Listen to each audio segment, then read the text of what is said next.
افغانستان ایک بار پھر سرخیوں میں ہے۔ وجہ ہے امریکہ کا افغانستان سے نکلنا اور طالبان کا پھر سے ابھرنا۔ ڈر ہے کہ افغانستان ایک بار پھر سول وار کا شکار ہو جائے گا۔ کہتے ہیں افغانی جب حالت جنگ میں ہوتے ہیں تبھی وہ حالت سکون میں رہتے ہیں۔ افغانستان پچھلے 50 سال سے رس رہا ہے، لہو لہان ہے۔ کیا یہ افغانی فطرت ہے یا افغانستان دنیا کی بڑی طاقتوں کی کشمکش کا شکار ہوا ہے، یا پھر یہ وسائل کی جنگ ہے؟ کیوں نہیں ہے افغانستان میں سکون 5 دہوں سے؟ جاننے کی کوشش کرتے ہیں دنیا بھر سے کی اس رپورٹ میں۔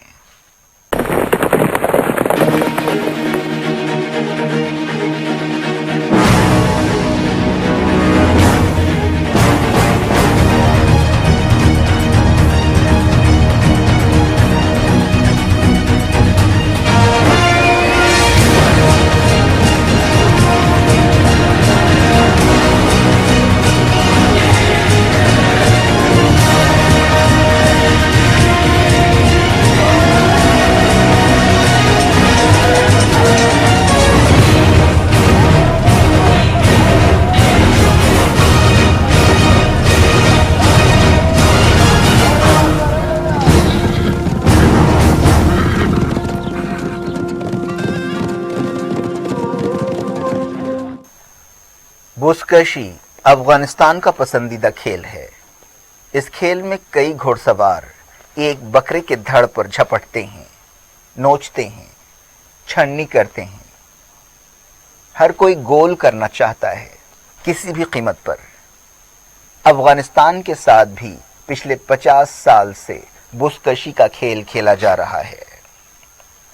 افغانستان پر 40 سال حکومت کرنے والے ظاہر شاہ جب 1973 میں علاج کے لیے اٹلی جا رہے تھے، انہوں نے سوچا بھی نہیں ہوگا کہ ان کا یہ سفر آنے والے کئی دہوں تک افغانستان کو خون میں نہلاتا رہے گا اور ان کا پیارا وطن عالمی سیاست کا اکھاڑا بن جائے گا۔ وجہ چاہے افغانستان کی جغرافیائی اہمیت ہو یا پھر ملک میں چھپے ہوئے وسائل کے خزانے۔ ظاہر شاہ کو ایک اچھا حکمراں کہا جا سکتا ہے۔ دوسری عالمی جنگ کے دوران وہ کسی کے طرفدار نہیں رہے۔ سرد جنگ کے دنوں میں بھی وہ کسی کے پالے میں نہیں گرے۔ وہ اپنے پڑوسی سوویت یونین سے مدد بھی لیتے رہے اور امریکہ کو بھی خوش رکھتے رہے۔ ان کی اس پالیسی سے افغانستان ترقی کرتا رہا۔ لیکن جب وہ یورپ میں علاج کرا رہے تھے، کابل میں ایسا کچھ ہو گیا جس نے ہمیشہ کے لیے ملک کی تقدیر الٹ دی۔ ان کے چچا زاد بھائی داؤد خان نے بغاوت کر دی۔ فوج نے بھی ان کا ساتھ دیا۔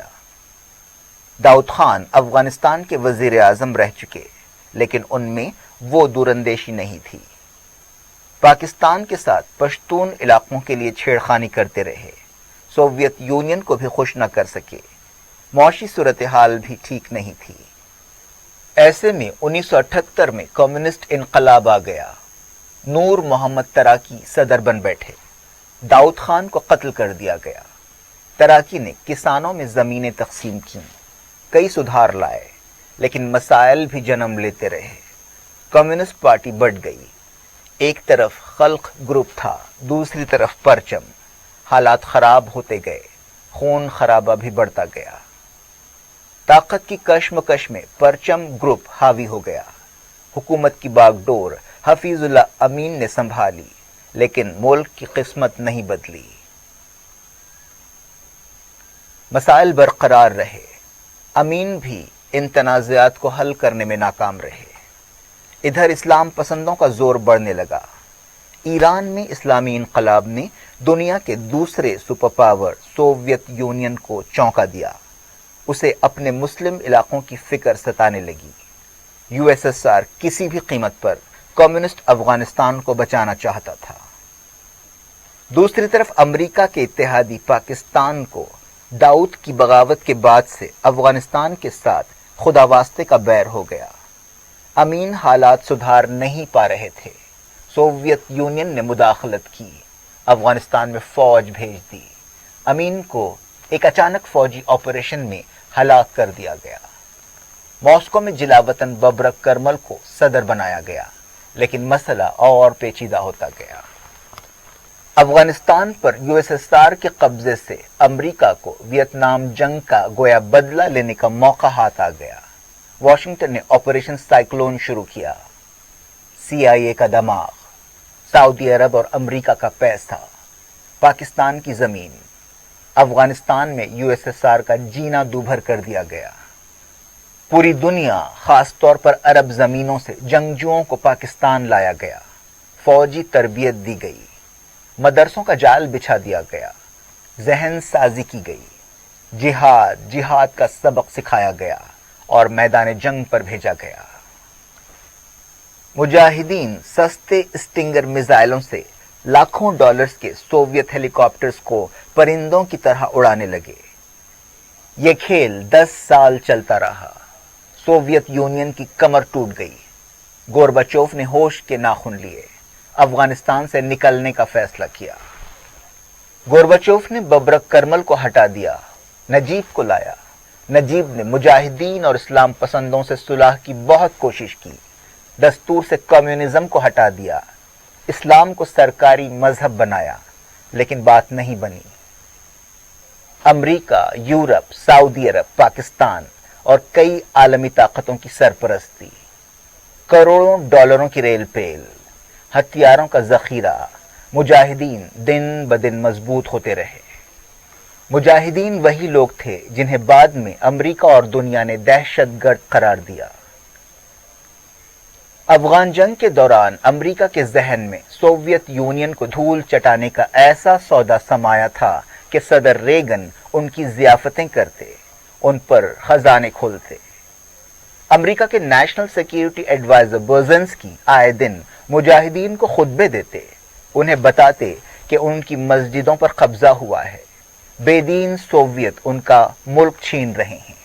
وہ دلاسا بھی دیتے کہ اللہ ان کے ساتھ ہے اور جیت ان کی ہوگی۔ امریکہ کی قیادت میں یہ کوششیں رنگ لائیں۔ 1989 میں آخری سوویت فوجی افغانستان سے باہر نکل گیا اور پھر 1991 میں سوویت یونین کے ٹکڑے ہو گئے۔ امریکہ کا مقصد پورا ہو گیا، وہ ہاتھ جھاڑتے ہوئے افغانستان سے باہر نکل گیا، لیکن وہ پیسہ، وہ ہتھیار، وہ ذہنیت، وہ نظام وہیں رہ گئے۔ سوویت یونین کا نکلنا افغانستان کے مسئلے کا حل نہیں بلکہ ایک نئے مسئلے کی شروعات تھا۔ ایک سیاسی خلا پیدا ہو گیا، خانہ جنگی چھڑ گئی، کہیں گلبدین حکمت یار، کہیں رشید دوستم، کہیں احمد شاہ مسعود، جس کی لاٹھی اس کی بھینس کا معاملہ تھا۔ کوئی مرکزی حکومت نہیں تھی۔ پھر مجاہدین نے کابل پر چڑھائی کر دی۔ صدر نجیب انڈیا فرار ہونا چاہتے تھے لیکن راستہ نہیں ملا۔ کسی وقت نجیب افغانستان کی انٹیلیجنس ایجنسی کے چیف تھے۔ ایک دنیا ان سے خوف کھاتی تھی، لیکن آج وہ خوف کے عالم میں تھے۔ انہیں یونائیٹڈ نیشنز کے دفتر میں پناہ لینی پڑی۔ خانہ جنگی جاری رہی۔ ایسے میں ISIS نے ایک کرشمہ کر دیا جس نے افغانستان کی کایا پلٹ دی۔ سوویت قبضے کے بعد پاکستان میں مہاجرین کا سیلاب آ گیا تھا۔ ان مہاجرین کے بے یار و مددگار بچوں کو مدرسوں میں پڑھایا گیا، پناہ دی گئی، ان کی ذہن سازی کی گئی، ٹریننگ دی گئی، ہتھیار دیے گئے۔ مدرسوں میں پڑھنے والے یہی بچے آگے چل کر طالبان بنے۔ طالبان نے پاکستان سے قندھار کا رخ کیا، طاقت بڑھائی، ایک کے بعد ایک صوبے جیتتے گئے۔ پھر پورے افغانستان میں طالبان کا توتی بولنے لگا۔ 1995 میں کابل پر بھی طالبان کا پرچم لہرایا۔ نجیب کو UN ہیڈ کوارٹر سے نکال کر سرعام لٹکا دیا گیا۔ طالبان کو چاہے جو نام دیں، انہوں نے افغانستان میں استحکام لایا۔ 2001 تک ایک نیا تجربہ ہوتا رہا۔ شٹل کاک برقعے پہنائے گئے، لڑکیوں کے سکولز بند کیے گئے۔ کچھ لوگ اس نظام سے خوش تھے، کچھ ناگ بھویں چڑھا رہے تھے۔ طالبان ہمیشہ عالمی میڈیا کی سرخیوں میں رہے، کبھی بامیان کے بت گرا کر تو کبھی قندھار ہائی جیکنگ کی وجہ سے۔ ملا عمر کی طالبان حکومت کو عالمی سطح پر تسلیم نہیں کیا گیا، صرف پاکستان، سعودی عرب اور UAE اسے مانتے تھے۔ اچانک 9/11 ہو گیا۔ امریکہ نے حملوں کے لیے اسامہ بن لادن کو ذمہ دار ٹھہرایا۔